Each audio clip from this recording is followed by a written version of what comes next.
अच्छा, अब हमारे पास आता है developmental एनॉमलीज़ of skull.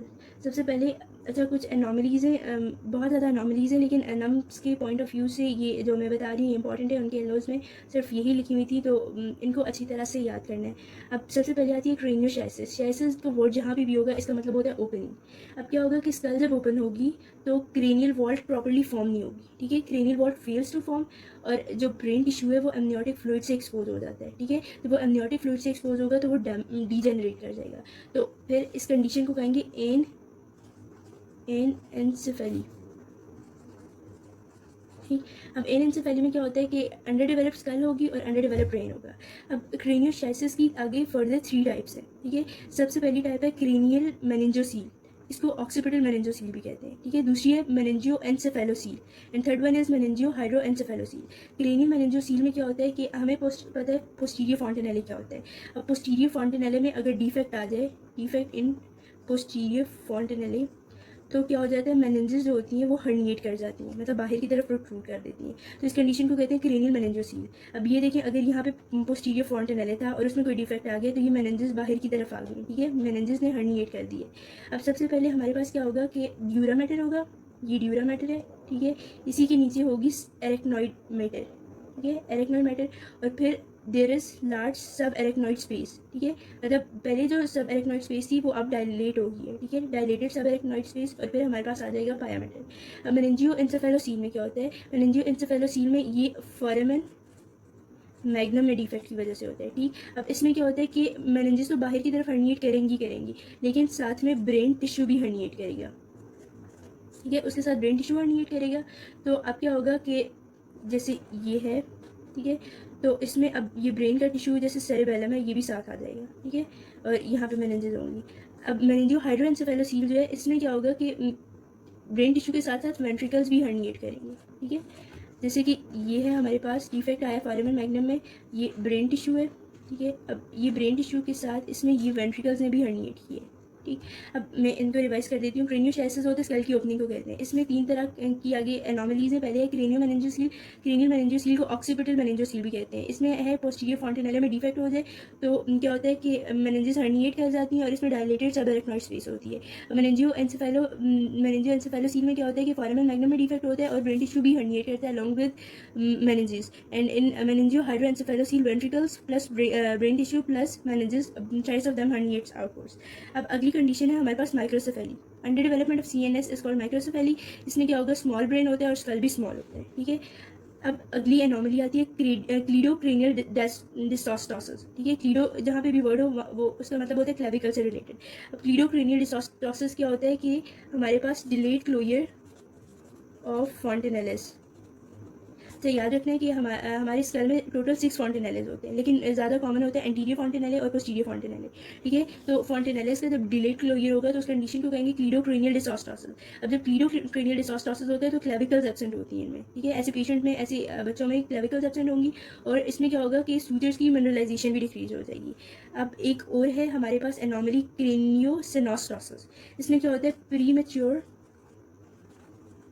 Closure of sutures. Sutures का पता है हमें कि क्या है कि बोन्स के बीच में जो जॉइंट्स होते हैं, ठीक है, उनको हम सूचर्स कहते हैं। अब जब सूचर्स ने क्लोज होना होता है, ठीक है, तो बोन्स आपस में एक दूसरे से जुड़ जाती हैं। अब अगर कोई सूचर्स प्रीमेच्योरली क्लोज हैं तो उस कंडीशन को कहते हैं क्रेनियोसिनोस्टोसिस। इसकी रीजंस, इसके कॉजेज मोस्टली कंजेनिटल होते हैं। दूसरे जो कॉजेज हैं उनमें आते हैं टेराटोजेंस और vitamin D deficiency in mother, oligohydramnios and smoking. एक सेकंड में लिख लेती हूँ, teratogens, oligohydramnios, vitamin D deficiency, last one है स्मोकिंग, ठीक। अब इसमें क्या होता है, इसकी भी आगे फर्दर 4 टाइप्स हैं, ठीक है। अब बहुत ईजी है, इनके सिर्फ नाम याद रखें, आगे याद हो जाता है। स्केफोसेफेली, इसको कहते हैं डोलिकोसेफेली, ठीक है। ब्रेकोसेफेली, ब्रेकिसेफेली, इसको टूरीसेफेली भी कहते हैं, और ट्राइगोनोसेफेली, प्लेजियोसेफेली। इनके बारे में बताती हूँ। सबसे पहले आता है स्केफोसेफेली। अच्छा, हमारे पास एक सूचर होता है, उसका नाम जो सूचर है सेजिटल सूचर, ठीक है। ये सेजिटल सूचर है, यहाँ पे आगे फ्रंटल बोन होती है, ठीक है। ये सेजिटल सूचर होता है, इधर पैराइटल बोन होती है, ठीक है। जब ये सूचर प्रीमेच्योरली क्लोज हो जाए तो क्या होता है कि स्कल जो है एंटीरो पोस्टीरियरली लॉन्ग हो जाती है, ठीक है, इस तरह से। और नैरो होगी। Anteroposteriorly skull will be long and narrow. और फिर हाँ, इसको कहते हैं स्केफोसेफेली। स्केफोसेफेली इसलिए कहते हैं, हमने हैंड में पढ़ी थी एक बोन स्केफॉइड, और हमने पढ़ा था वो बोट शेप्ड है। तो क्या होता है जब ये स्केफोसेफेली हो जाए तो ये boat sort of boat shape skull हो जाती है, ठीक है। तो इसमें किस सूचर की क्लोजर होता है पहले? Sagittal suture. अब नेक्स्ट आता है हमारे पास ब्रेकिसेफेली, इसको टूरिसेफेली भी कहते हैं, ठीक है। ये सेजिटल सूचर है, ये कोरोनल सूचर है, ठीक है। जब कोरोनल सूचर प्रीमेच्योरली क्लोज हो जाए तो इसको कहते हैं हम, इस कंडीशन को कहते हैं ब्रेकिसेफेली या टूरिसेफेली, सही। अब इसमें क्या होता है कि स्कल जो है वो टॉवर शेप्ड होगी, मतलब आगे से थोड़ी छोटी होगी और पीछे से यूँ स्कल होगी। ये बने की आइज, सॉरी पता नहीं क्या बन गया। अच्छा, टॉवर शेप स्कल होगी, मतलब आगे से छोटी और पीछे से बड़ी, ठीक है।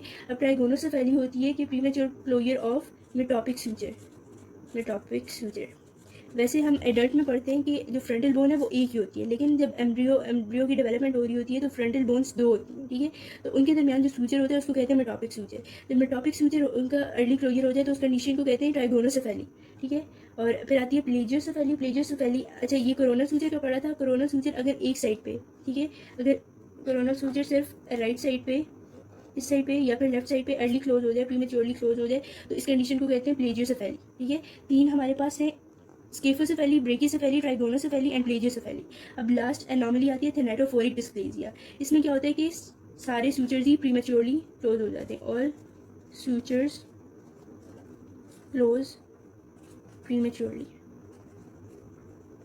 अच्छा, जब सारे सूचर्स बेसिकली इसलिए होते हैं कि ब्रेन ग्रो करे। अब सारे सूचर्स क्लोज हो गए और ब्रेन को कोई स्पेस नहीं मिल रही ग्रो करने के लिए, तो जो हमारे पास एंटीरियर और पोस्टीरियर फॉन्टेनेलेस होते हैं, ब्रेन उनके थ्रू ग्रो करना शुरू कर देते हैं, ठीक है। और इनको कहते हैं, इस कंडीशन को क्लोवरलीफ स्कल भी कहते हैं, क्लोवरलीफ स्कल, ठीक है। ये बेसिकली चाहे नॉर्मली सी, आई होप आपको समझ आ गई होंगी, लेकिन अगर समझ नहीं आई तो आप मेरे से पूछ सकते हैं। Thank you.